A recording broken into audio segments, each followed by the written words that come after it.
इस वीडियो में हम ये देखने जा रहे हैं कि what is oxidative and what is reductive ozonolysis. Oxidative and reductive ozonolysis दोनों में फर्क क्या है? आपको पता है कि ओजोनोलिसिस में होता क्या है? आपने पढ़ा होगा कि ओजोनोलिसिस में हम करते क्या है, बॉन्ड तोड़ते हैं और ऑक्सीजन जोड़ते हैं।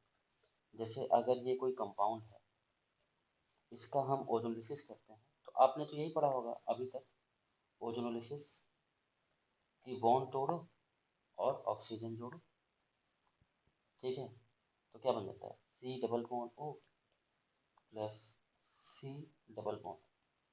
बट अब आपको समझना है ऑक्सीडेटिव एंड रिडक्टिव ओजोलिसिस में फर्क है। ओजोलिसिस में आपको पता है कि हम रिएजेंट क्या लेते हैं, ठीक है, ओजोन लेते हैं, O3।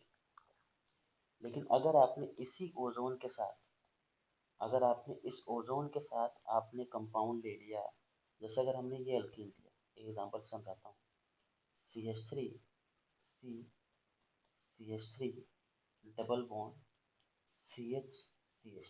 ठीक, अगर आपने इसका रिएक्शन कराया ओजोन के साथ, आप जिंक तो लेते हैं, जिंक के साथ अगर आपने ले लिया, जिंक लिया और H2O लिया, इसके अलावा हम ये भी ले सकते हैं डाई मिथाइल सल्फाइड के साथ H2O। तो अगर आपने ये कंपाउंड लिया है तो हम इसको बोलते हैं कि ये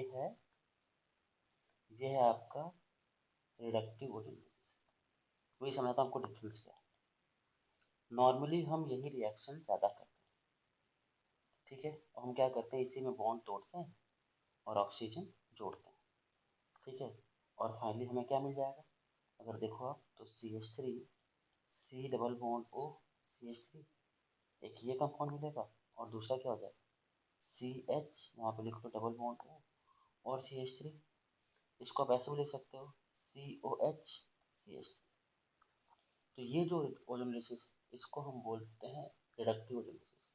एक होता है ऑक्सीडेटिव ओजोनोलिसिस। अब इसमें बहुत ही थिन लाइन का डिफरेंस है। डिफरेंस ये है कि ऑक्सीडेटिव में हम यूज करते हैं आपका जो रिएजेंट, ऑक्सीडेटिव में ये जिंक नहीं लेते हैं, ठीक है, या ऐसे बोल दो ऑक्सीडेशन, ऑक्सीडेटिव ओजोनोलिसिस, ठीक है। इसमें हम ओजोन के साथ वाटर लेते हैं, यही फर्क है, ठीक है। और इसमें हम क्या लेते हैं रिएक्टिव में, इसमें हम ओजोन के साथ जिंक वाटर लेते हैं, ठीक है, या ओजोन के साथ डाई मिथाइल सल्फाइड लेते हैं। अब दोनों में फर्क क्या है, बनता क्या है, हमें ये सीखना है। बनता क्या है दोनों में, अगर आप देखो, यहाँ पे तो आपको पता है कि बॉन्ड तोड़ो ऑक्सीजन जोड़ो, यहाँ पे तो सिंपल है, ठीक है, बॉन्ड तोड़ो ऑक्सीजन जोड़ो, ये तो बनाना ही है आपको। लेकिन अगर आपने इसका ऑक्सीडेटिव ओजोलिसिस किया, तो सेम कंपाउंड का अगर आप करोगे ऑक्सीडेटिव ओजोलिसिस, ठीक है, तो ये कंपाउंड है,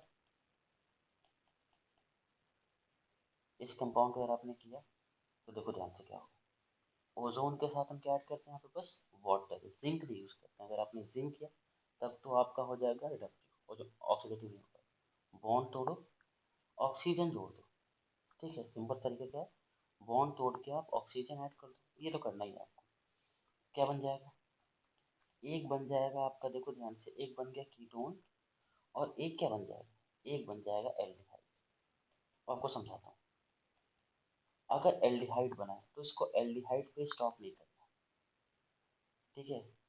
ऑक्सीडेटिव में अगर एल्डिहाइड बना है तो एल्डिहाइड पे स्टॉप नहीं होगा, ये फर्दर से कन्वर्ट हो जाएगा कार्बोक्सिलिक में, यही फर्क है। एल्डिहाइड आपका एल्डिहाइड पे स्टॉप नहीं होता है, किस में कन्वर्ट जाता है, कार्बोक्सिलिक में। इसको कैसे याद कर सकते हो, इसको ऐसे याद रखो, अगर कोई हाइड्रोजन है जो इस कार्बन जिस पे ऑक्सीजन ऐड हुआ, अगर कोई हाइड्रोजन है तो ये हाइड्रोजन हटता है और इस H की जगह क्या आ जाता है, OH। क्या होता है, अगर कोई हाइड्रोजन है जिस कार्बन पे ऑक्सीजन ऐड हुआ है, तो वहां पे H की जगह क्या आ जाएगा, OH। यही फर्क है। एक एग्जांपल करते हैं, अच्छे से क्लियर हो जाएगा। जैसे अगर मैंने आपको ये कंपाउंड दिया, ठीक है,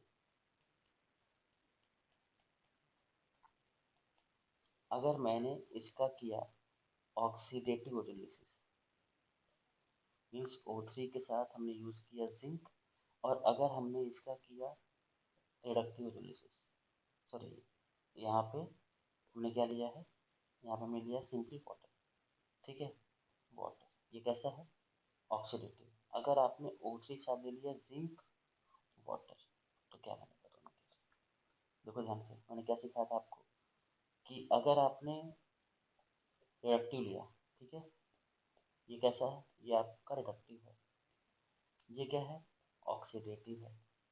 क्या होगा यहाँ पे, अगर आपने रिडक्टिव किया तो क्या हो जाएगा, तब आपका ये कंपाउंड एल्डिहाइड बन जाएगा। बॉन्ड तोड़ ऑक्सीजन जोड़ा, सिंपल सा है, ठीक है, यहाँ पे क्या, बॉन्ड तोड़ो ऑक्सीजन जोड़ो, ये बन जाएगा। और यहाँ पे भी क्या बन जाएगा, एल्डिहाइड।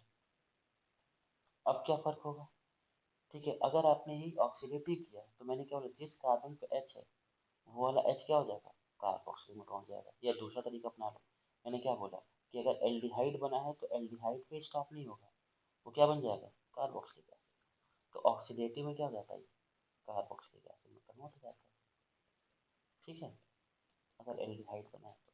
अच्छा, अगर कीटोन है तो कीटोन एज इट इज रहेगा, क्योंकि उसके पास कोई हाइड्रोजन होता नहीं है, ठीक है। Thank you so much.